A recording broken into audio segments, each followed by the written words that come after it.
moment, they just need a foul, a long throw, a direct ball to create that chaos. You have to defend the actions well. We lose the timing of that, and we can see the goal. So very disappointed, because even at the end, in the last minute, we have again a massive chance with Ricky and Miguel to win it, and it didn't mean to be, so we have to accept it. Difficult game, difficult environment to play in. I feel like we've done extremely well, especially in the second half, to come back and to put in the performance we put in. But yeah, we'll go into the international break, top of the league, and we'll keep a bit of perspective. Did the block at the end mean as much, if not more, than the goal you scored?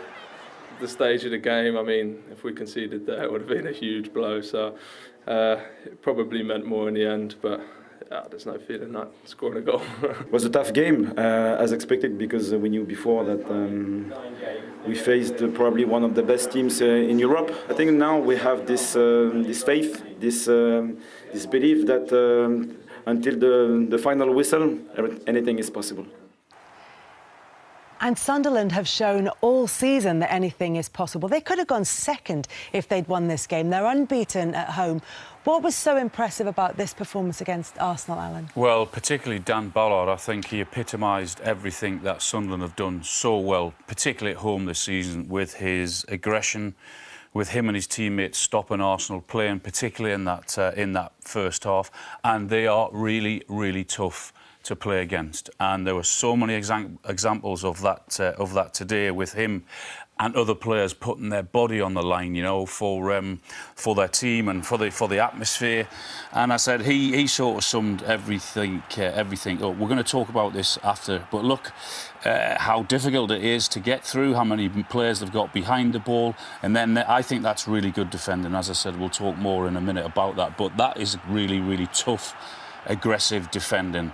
Then he more than plays his part with this. I mean, he makes it difficult to clear, but have a look at the touch and the finish. Goodness me, any forward would be proud of that finish. Then when they're piling the pressure on, he makes it really difficult there. The flick on in for Brian Brobby, who then finishes off with a great finish. But it starts with him being aggressive in the box and not letting the Arsenal players defend the way they want to, and then they get the reward. And then Arsenal come back at them, and they straight down the other end. And I said, putting your body on the line for your team, that's exactly what I mean, and that's why it means so much to him as the defender, to stopping that. And you can see the reaction from all the fans from behind the goal. And Arsenal will not have many tougher games than that this season, I promise you. And you can see, I mean, he started his career at the Arsenal Academy, and what a performance him and Sunderland put in today. I thought they thoroughly deserved the point. Yeah, Dan Ballard, player of the match. But you mentioned that challenge on Marino.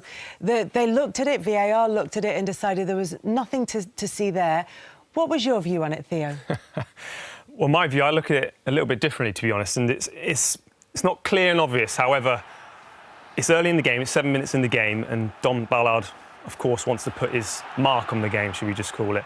And Mikel Arteta spoke about being disruptive, and he's definitely, from my opinion, right, he's disruptive, and there's a slight movement from the elbow to Marino's cheekbone. Me and Al definitely probably don't agree on it. However, I do feel like his elbow's in quite a high condition, should we just call it, and it was very disruptive, and it did I think, as a defender, if he allows that forward to get across him, Marino, his manager goes absolutely berserk at him. That's his space, and he cannot allow any forward to get across him. So he then settles himself, and then he goes for the header.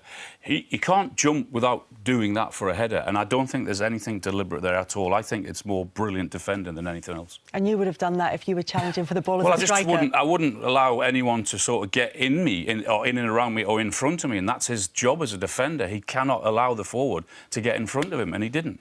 Theo, as Alan was saying earlier, Sunderland's game plan worked perfectly, particularly in the first half. But what changed for Arsenal in the second half? What changed? Mikel Arteta got into the dressing room first before the players, and the intensity was the biggest challenge that they had to face, because they were up against a very tough Sunderland team who haven't been beaten at home this year, and the numbers they committed forward as well. At times, Bukayo Saka was finding it hard in the first half to get involved in the game, but this is what I'm talking about, the bravery with committing bodies forward. Declan Rice always starts to press, and if you give Arsenal an opportunity, they're going to punish you. Simple as that. And you can't afford to do that because Sunderland worked tremendously hard. You know, Al spoke, a couple of weeks ago about the fullbacks committing forward, and putting in positions where you don't really expect. But this is what we're talking about, the difference, the bravery, the committing the bodies forward, like I said before. And this is where I felt at times Arsenal were always going to cause problems and make chances out of nothing. There's a little bit of a snapshot here, but this was the danger. This is the warning signs that Sunderland had to be aware of. Zubimendi, I felt, was absolutely brilliant in the second half. Just a bit unlucky here, of course. But this is the luck that Arsenal probably get in this season because of they don't give up. They don't give you many opportunities. And Leandro Trossard, for me, is a player that is probably at times, there's been questions, but you can just see here, Sadiki points to Hume to say, look, you take him. But I don't understand why you would then step and give that opportunity, that space to Trossard, particularly coming the inside. And you can see how disappointed he is. It's a fantastic finish, not taking a finish away. But look, Leandro Trossard's come up with some very, very important goals right now for Arsenal Football Club. And I think it's a really good point in the end, to be honest. When I look at it, it's a balanced game. I think Sunderland probably deserves something out of the game, but Arsenal as well. Alan, they'll be looking at Manchester City-Liverpool tomorrow on Match of the Day. Yeah. What difference does that Arsenal result make to that game? No, I agree with Theo. I think in the grand scheme of things, the way it was today and how tough it is for teams going to Sunderland, I think a point's a decent result, and they'll be hoping that those two draw tomorrow. It's all about attitude. That when I look at that, I feel like that's about attitude, and that's about not getting your head down in difficult moments when you go behind in games. So it's a great achievement and a great stat for them. And again, they've done it tonight and earned themselves a point. And you talk about attitude. Arsenal showed great attitude, as they have all season, because Saka, early in the second half, came out and equalised. Marino played his part as well in the goal, and we thought, right, they're off. Yeah, it was a great reaction. Like I said, in the second half, look at Declan Rice. He's absolutely superb. I thought he was terrific all game today, winning the ball back with a high press. And then obviously Saka finishing it off in a near post. You just look at Declan Rice here, his attitude, his desire to go and win it and press. Lafy just kind of, he holds onto the ball too long. You see there from Roofs, he's putting his arms up in the air. He can see what's behind him. He can see the pressure coming. He's wanting the ball back to maybe then clear and go long. That's the only time I saw in the game up until this point that Sunderland took risk. I thought it was a risky passing to me. Anyway, but no, it's an unbelievable strike. And trust me, these balls are different. They are faster because I train with them at Arsenal, and even I can generate speed with them. So that's telling you a lot about the new ball. And sometimes when the game's so tight and you're looking for players to kind of, to do something special, and that was a real special goal. Yeah. That was a fantastic hit from Trossard. And despite the fact it's 2-2, in the 94th minute, Arsenal still had a chance, didn't they, to win it very late on. What a story and what a turnaround this would have been. It would have been, but it's an absolutely amazing block by the defender. But and when it falls to, I think it's Marino, isn't it? That, That's as good as a goal. Yeah. Centre-back's point. That save there is decent. Here we go, look, body on the line. No.